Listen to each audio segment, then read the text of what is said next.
This is Agriculture Today, and I'm Samantha Bennett with the K-State Radio Network. Ahead of us today on this Friday's program, we start, as always, with K-State grain market economist Dan O'Brien. He provides this week's grain market update and covers the unusual cash market strength coming out of Southeastern Kansas, as well as advice on anticipated fertilizer costs this fall. Also ahead, Tawnie Larson, the project coordinator for the Kansas AgrAbility Project, shares with listeners tips when it comes to safely working in the summer heat. We end with this week's agricultural weather update from K-State meteorologist Chip Redmond. He shares that the precipitation received in parts of the state this week provided some much-needed relief, but that it might be the only relief Kansas receives for the rest of the summer. That and more awaits us ahead on Agriculture Today.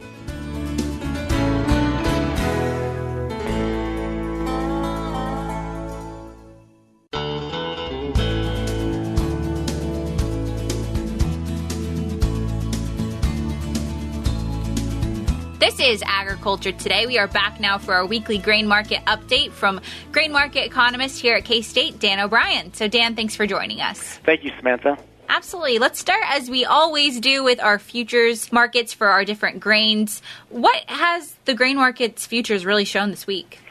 Well, we've seen a ceasing of the declines that we had seen the last 2 or 3 weeks. In fact, you look at the corn closes yesterday, closed above $6. We had been about 40 cents lower than that. I think when you look at the highs we had back in early May of 780, we'd seen, for various reasons, crop development reasons, some unwinding of tensions or thoughts in Ukraine, at least the lack of surprise of it anymore.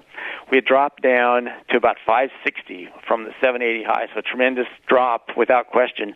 But in the last several days, since we talked last, we've gone back up to about $6.15 on the September contract for a close. And so that, I think, offers some hope for producers. I would say in the western part of the state especially, these declines that we've seen in the futures have been offset by improvements in basis levels, with the most outstanding examples in southwest Kansas, where they have a $1.80 positive basis, $7.95 cash price, and Colby, $1.20 positive basis, $7.35 cash price, and really strength across the state. Salina, 90-cent plus basis. Topeka, on the top bids, we'd seen $1 positive basis. Hutchinson, $1.20.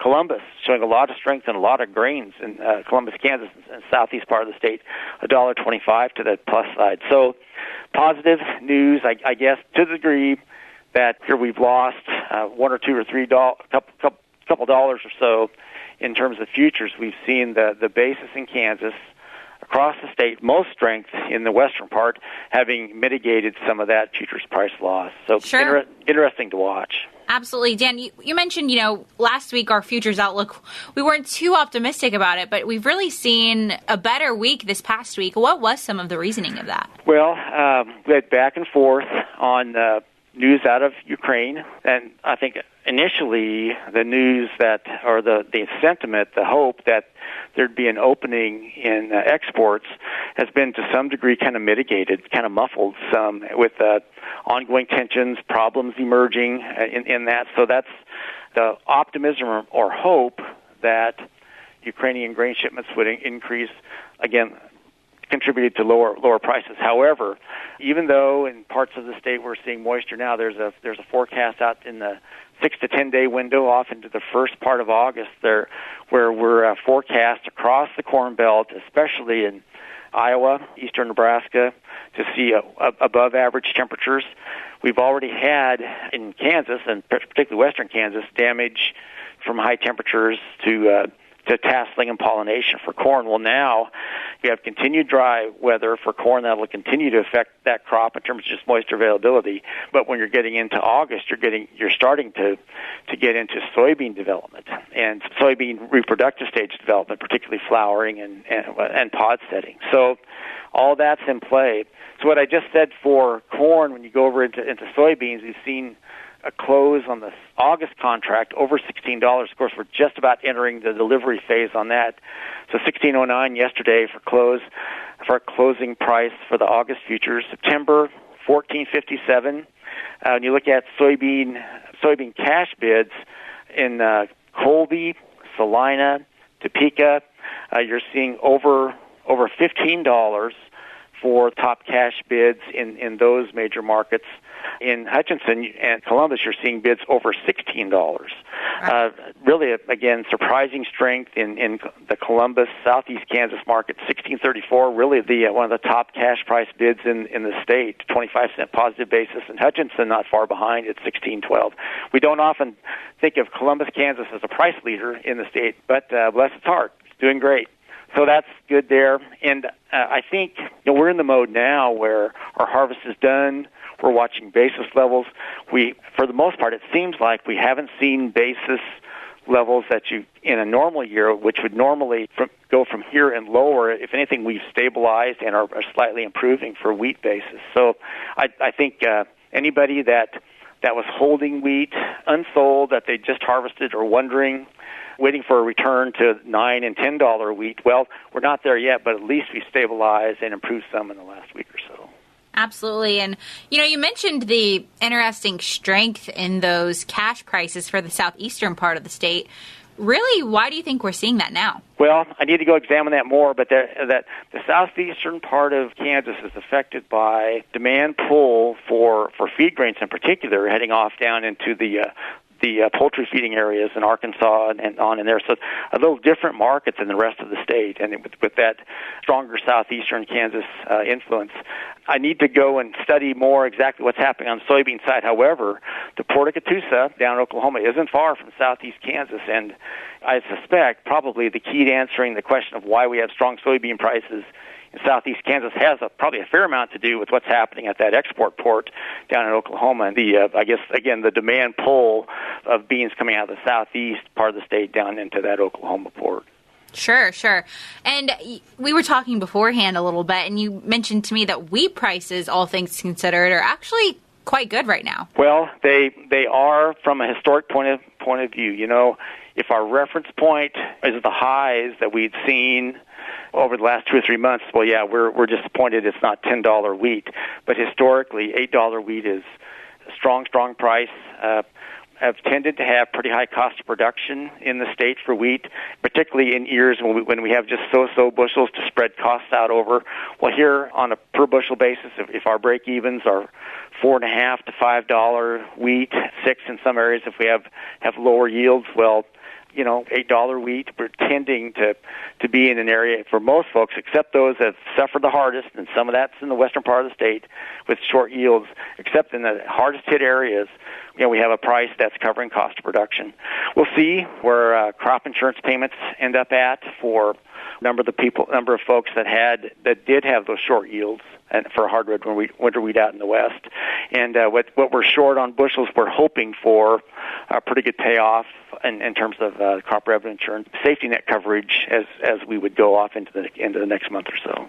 Sure, yeah. I was speaking with someone earlier today, and they mentioned to me that there's still some wheat that's actually out there. Oh, yeah. And it's because it was so short, it wasn't even worth harvesting.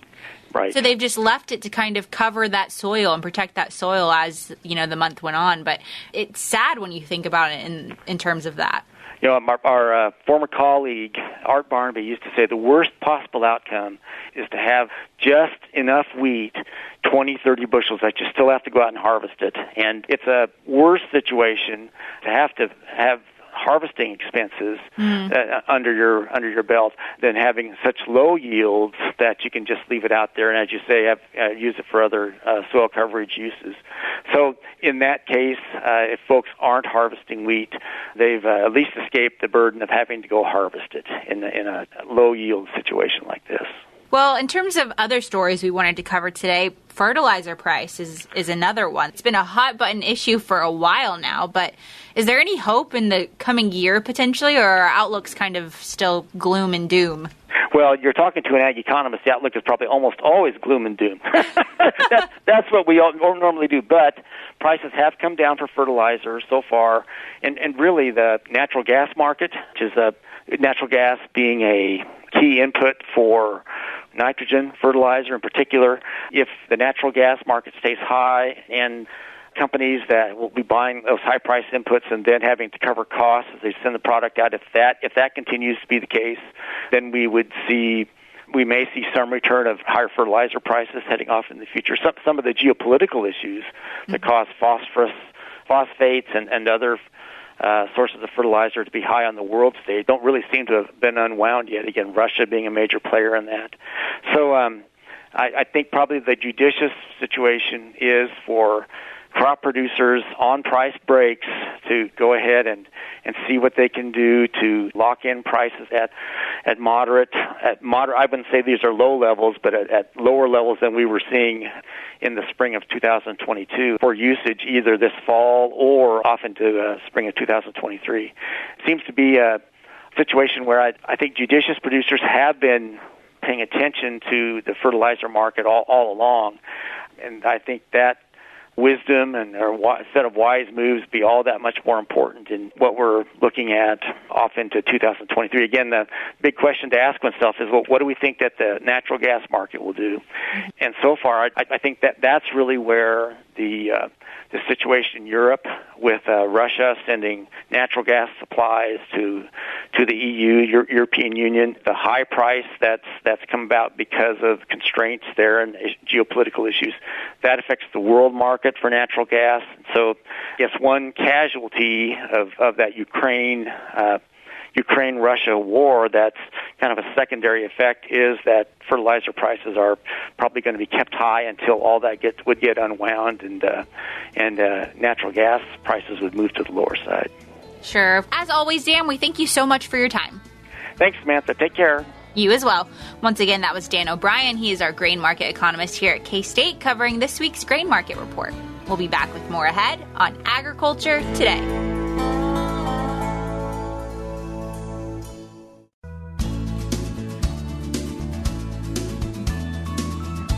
This is Agriculture Today. We are back now, and we are with Tawnie Larson. She is the project coordinator with the Kansas AgrAbility Project.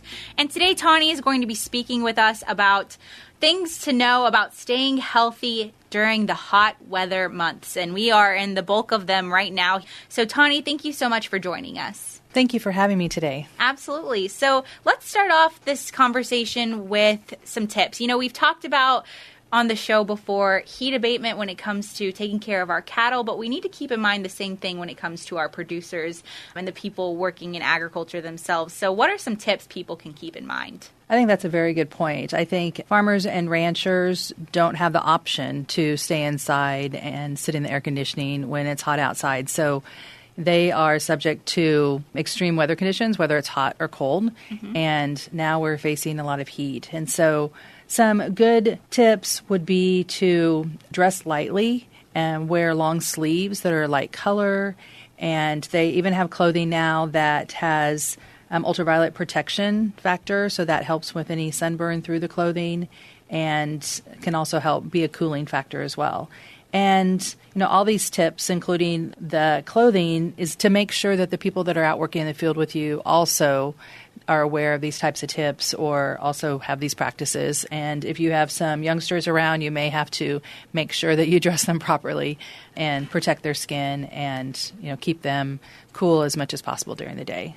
Absolutely. And, you know, Chip, our meteorologist here at K-State, he's always reminding us that the coolest time to work is during the morning and kind of late in the evening sometimes. But even during these summer months, that can be a very hot part of the day still. So sometimes, you know, you wake up at 5 a.m. thinking it's going to be cool when I go out to work, but it's still 75, 78 degrees in some places. That's a very good point. And I think that goes along with planning your day as well and looking at the forecast and seeing when the hottest time of the day is going to be. We actually talked to the Messinette here at K-State and clarified that 3 to 6 p.m. is the hottest time of the day. So if you're going to be out, hopefully when we don't have this extreme temperature, you can be out during the morning hours and then be able to do something more inside in a cooler area. One of the tips that we like to offer to people is to look into a cooling vest. So they can be anywhere from $20 to $200. It just depends on the fit and how you want it to work for you.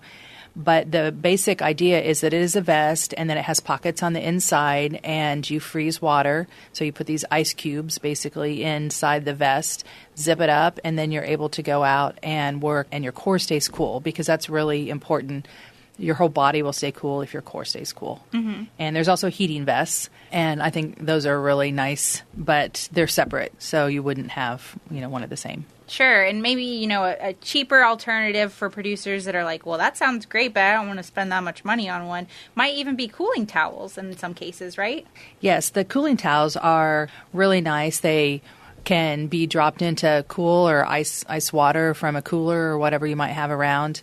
And then you just put them around your neck and they stay cool and moist throughout the day. You can go back and dump them in the water again and gets relief for the rest of the day as well. So they're just usually available at sporting goods stores or maybe hardware stores around. Absolutely. And as always, we want to encourage producers to take short and frequent breaks, correct? Yes, for sure. And, part of that is just to get out of the sun would be fine. If you can get inside, that's better. But even taking a little bit of a break and sitting, beside a tree or in the shade of your equipment, just to get out of your equipment, stretch a little bit, and then also just sit down and take a break. Maybe have a little something to eat, drink some water, would make a big difference in how you feel at the end of the day. Absolutely. And I know we already touched on this a little bit when we were talking about clothing that can provide UV protection. But as always, protecting your skin from the elements is so important, and especially when it comes to reminding producers to wear sunscreen. Absolutely. And, really using the highest SPF that you can, probably a 50 or above, and making sure it's applied well and often. We hear this a lot, but it is really important, especially on ears and nose and the back of the neck. And also wearing some type of a hat and sunglasses make a big difference. You can wear polarized sunglasses so you can still see the details, but protect your eyes as well. Sun protection, Tawnie, of course, plays an integral role when it comes to protecting us from major conditions like skin cancer. So what are some of the concerns around that? Yes, and that's something we don't think about. I mean, depending on your age, whether you went out in the sun on purpose and slathered yourself up with baby oil or whatever, or even just forgetting to put on sunscreen, not reapplying it, skin cancer is serious, and it's something that I think we see a lot in producers because they're outside. Anyone that works in construction as well. I've firsthand seen some major skin cancer removal, and it's not pleasant. And I think it's something that if we can help people avoid having to deal with that in their older age or younger age, in this case of this student that we know. Now that we've kind of covered some of the tips that we have, we need to talk about some of the risks associated other than we talked about skin cancer. But there's some major risks associated with it in terms of heat-related illnesses. Is that correct? Yes, heat-related illness is very important to pay attention to, and I think it's important for everyone in the family to know so that they can help and watch each other regardless of age. And heat stroke is one of the major ones. And with heat stroke, you usually have a really high body temperature and like red and hot, damp skin, maybe a fast and strong pulse, headaches, dizziness, nausea, that type of thing. Heat exhaustion is also something that probably more people actually get. And with both of these, they can also have an effect with you the rest of your life. So it's important to know that if you do get heat stroke or heat exhaustion, then every time you're out in it, you can have an episode. So heat exhaustion is more of a heavy sweating, maybe cold, pale, and clammy skin, more of a fast and weak pulse, and nausea, vomiting, muscle cramps. So if any of those things happen, it's important to call 911 if needed, move into a cool place, loosen up your clothing, put wet cloths on your body, that kind of thing, and drink a little bit of water at a time, not to guzzle down a bunch of water just because you think that's going to make a difference if it's actually heat exhaustion or heat stroke. Sure. And speaking of, drinking water, the importance of hydration, we can't speak on that topic enough. We hear a lot about drinking enough water throughout the day and every activity that we have, but it's important to drink slowly when you're out in the heat. Maybe every 15 or 20 minutes you would drink a little bit of water. Opposed to consuming a large amount of water at one time, it has a lot of risks, and your sodium in your body can become diluted, and so it can make you even sicker than drinking a little bit of water here and there. And then in terms of daily average water intake, what should people really be shooting for? What should their goal be? So typically the average daily intake is 3.7 liters. So that's 125 ounces. So if you think about some large bottles of water that are usually like 30 ounces, I mean, drinking several of those a day is really what you should have, especially if you're out in the heat. There are some different numbers for men and women, a little bit more for men, but I think it's just important overall to get that water intake in, and especially if you have any other type of medical condition, be sure you talk to your healthcare advisor about being out in the heat and what you need to do to be careful about your health. Absolutely. Well, Tawnie, as always, thank you so much for your time and your knowledge on covering this important topic. Thank you. Thank you for having me here today. Absolutely. Once again, that was Tawnie Larson. She is the project coordinator with the Kansas AgrAbility Project. More information on this topic, such as staying safe in the heat this summer when it comes to working, can be found on the Kansas AgrAbility Project's website, which is a great resource for those tuning in that maybe want to learn more about being safe while on the farm. So that website is agrability.ksu.edu. But of course, if you don't have the time to jot that link down, it can also be found in the show notes of today's episode, which can be found on agtoday.net, along with resources to other links that are commonly talked about in our show. Before we cut to a short break here momentarily, I also just wanted to take the time to plug an event that will be held next week on August 4th at the Southeast Research and Extension Center in Parsons. That event is the Beef, Cattle, and Forage Field Day. The program will be focusing on the management of forage, which has become an even more important resource to cattle producers here lately due to unfortunate events. And some of the speakers will actually include some familiar voices from agriculture today. For example, Bruno Pedrero will be discussing broom sedge and fertility in pastures. Greg Hanselchak will be covering what changes are coming for antibiotic usage specifically in cattle. And Jamie Lynn Farney will be discussing annual forages for cattle production. She'll also be including the development of heifers on various forage types. You can find more information on this event at the Southeast Research and Extension Center's website. That website is southeast.ksu.edu/field_days. As always, if that website, you don't have the time to jot it down, the link can be found in the show notes of today's program at agtoday.net. But be sure to check it out sooner rather than later because they are asking you to register no later than Monday, August 1st. Once again, this is an event you're not going to want to miss out on. We'll be back with more ahead on Agriculture Today.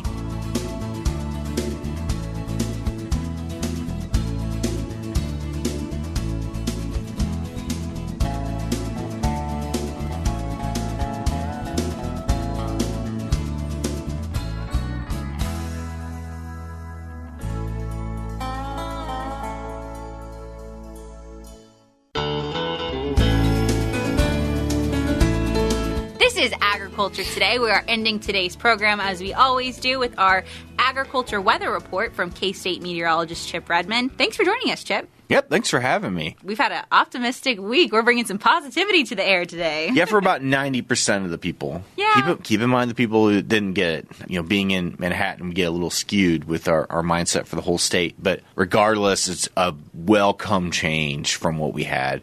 Just moisture, especially for the northern half of the state. Reoccurring moisture for multiple days in a row. You know, those heavy rain events, they're great. They bring the much-needed totals, but all that heavy rain runs off. We need the reoccurring events and lighter rain events, and we've had kind of a mixture of both for people in northern Kansas. Southern Kansas, still, that southern half, just they need more moisture.